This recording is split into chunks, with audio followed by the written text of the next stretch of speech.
किसानों का नहीं हुआ भुगतान, गन्ना मिल सरकार ने की कुर्क। सुनीता गंगवार ने इसके बारे में आवाज उठाई है। खबर बरेली से है। नवाबगंज ओसवाल चीनी मिल के कुर्क हो जाने के बाद 3 साल से लंबित गन्ना किसानों का भुगतान नहीं होने पर किसानों का दर्द जानने के लिए पैनी नजर सामाजिक संस्था की अध्यक्ष व रोहिलखंड प्रांत आम आदमी पार्टी उपाध्यक्ष एडवोकेट सुनीता गंगवार ग्राम औरंगाबाद पहुंची। गांव में सुनीता गंगवार के पहुंचने पर लोग घरों से निकलकर अपनी पीड़ा बयां करने के लिए पहुंचे। उन्होंने बताया, 3 साल से हमें पेमेंट नहीं मिला है।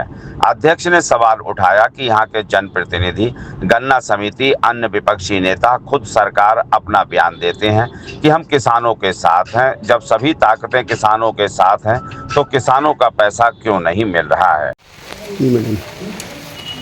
आज मेरा यहाँ औरंगाबाद गांव में आना हुआ है और कुछ लोगों ने मुझे यहाँ से फ़ोन भी किया था, बुलाया भी था।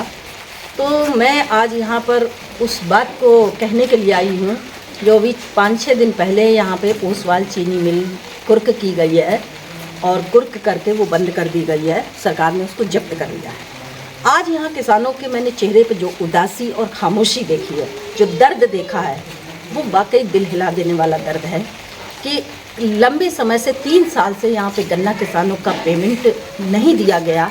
लगातार किसान अपनी बात कहते रहे, मांग करते रहे और उसके बाद भी ना तो सरकार के कान में जू रेंगी, ना चीनी मिल के कान में जू रेंगी और ना ही यहाँ के विधायक, सांसद, तमाम जनप्रतिनिधियों के कान में जू रेंगी।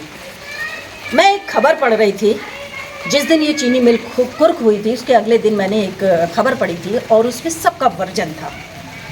गन्ना सोसाइटी ने कहा कि हम किसानों के साथ हैं, यहाँ के जनप्रतिनिधियों ने कहा कि हम किसानों के साथ हैं, यहाँ के कुछ विपक्षी नेताओं ने कहा कि हम किसानों के साथ हैं। जब सब किसानों के साथ हैं और हमारा किसान को इतना भारी भरकम कर दिया है इन्होंने, सब किसानों के साथ है, उसके बाद भी 3 साल से यहाँ गन्ना किसानों का पेमेंट नहीं मिला है। सच तो ये है कि कोई किसानों के साथ नहीं है, सब अपनी राजनीति कर रहे हैं। किसानों के दुख दर्द और उनकी पीड़ा से उन्हें कोई मतलब नहीं। एक षड्यंत्र किसान के साथ चल रहा है और ये षड्यंत्र के तहत ही सबको अपना अपना पैसा मिल गया। जनप्रतिनिधि अपना हिस्सा ले लेते हैं, सरकार अपना हिस्सा ले लेती है, सबका बंदर बांट इसमें चलता है, जो आम नागरिक नहीं समझ पाता है। और चीनी मिल का अपना काम हो गया, कोई नुकसान में नहीं है। नुकसान में है वो किसान जो पूरे देश को रोटी खिलाता है। वो किसान आज बैठा है आस लगाए और उसकी आज उम्मीद ख़त्म हो चुकी है कि अब मेरा पैसा कौन देगा। क्या चीनी मिल देगी, यहाँ के जनप्रतिनिधि देंगे, या यहाँ की गन्ना सोसाइटी देगी, या सरकार देगी? उसके पास कोई जवाब नहीं है, उसके पास कोई हल नहीं है। तो आज मैं ये कहना चाहती हूँ कि इस ढोंग को समझें जो आकर नेता अपना भाषण दे के जाते हैं। वोट मांगते समय यही बीजेपी सरकार के जनप्रतिनिधि आते हैं और बड़े बड़े वादे करते हैं कि हम किसानों का विकास करेंगे, हम सबका साथ, सबका विकास। आज जो स्थिति है ये इन्हीं की दी हुई स्थिति है। आपकी 6 इंजन की सरकार देश में चल रही है, प्रधान से लेकर प्रधानमंत्री तक बीजेपी सरकार का है और आज किसान इस तरह ठगा हुआ खड़ा है और ये ठगी चल रही है।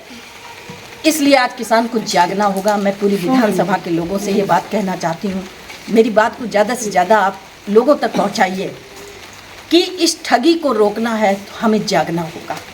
ये ठगी हमारे साथ खुद सरकार कर रही है और खुद सरकार के लोग करवा रहे हैं।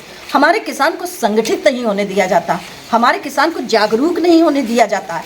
यदि किसान सोचता है कि चलो हम अपनी मांग को रखने के लिए प्रशासन के पास जाएं, तो उसे गांव-गांव में इनके प्यादे बैठे हुए हैं जो आकर इन्हें गुमराह करके जाते हैं। धरने प्रदर्शन से क्या होगा, तुम्हारा पैसा मिल जाएगा, तुम्हारे अकेले का पैसा थोड़ी है, इस तरह की बातें करके उनके मनोबल को तोड़ देते हैं, उन्हें डरा देते हैं, उन्हें धमका देते हैं। उसका फ़ायदा सीधे सीधे चीनी मिल उठा रही है, प्रशासन उठा रहा है और सरकार उठा रही है। मैं आप लोगों से कहना चाहती हूँ, संगठित होइए, अपने अंदर का डर निकालिए। कब तक आप डर के साए में जिएंगे? आपके आगे बच्चे हैं, आपको अपने बच्चे भी पालने हैं। डर से काम नहीं चलता है। आप अपने हक की लड़ाई लड़ने के लिए आपको आगे आना पड़ेगा। मैं आपके साथ हूँ, मैं आपके हर हक की लड़ाई लड़ने के लिए कभी आप मुझे पीछे नहीं पाए। मैंने यही लड़ाई बरखेड़ा चीनी मिल के साथ लड़ी थी वहाँ भी इसी तरह की राजनीति हुई, लोगों को रोका गया, फिर भी मेरे इरादे नहीं रोक पाए वो। और मैं वहाँ पर चीनी मिल के साथ मैंने लड़ाई लड़के 97 करोड़ रुपया मैंने किसानों का पिछले वर्ष का दिलवाया था, और उसके बाद भी थोड़ा पेमेंट उन्होंने इस वर्ष का भी किया था। और आने वाले समय में मैं आपको बता दूं, ये भी चीनी मिल एक दिन बंद होगी और किसानों के साथ इसी तरह धोखाधड़ी होगी और किसानों का पैसा नहीं दिया जाएगा। तो आगे ये लड़ाई आपको लड़नी होगी, आपका पैसा उम्मीद रखनी चाहिए। अगर आप अपने हक की लड़ाई में आगे होंगे तो सरकार तो क्या, उससे बड़ी भी सरकार आपके सामने घुटने टेक देगी। और जनता में जो ताकत होती है वो सबसे बड़ी ताकत होती है। जनता जनार्दन से ऊपर कोई नहीं होता है। तो इस हक की लड़ाई के लिए आप लोग आगे निकलिए। सुनीता गंगवार आपके साथ है।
आपको हमारा वीडियो पसंद आया हो तो इसे लाइक, शेयर और सब्सक्राइब जरूर करें। देखते रहिए SKS 24 न्यूज नेटवर्क।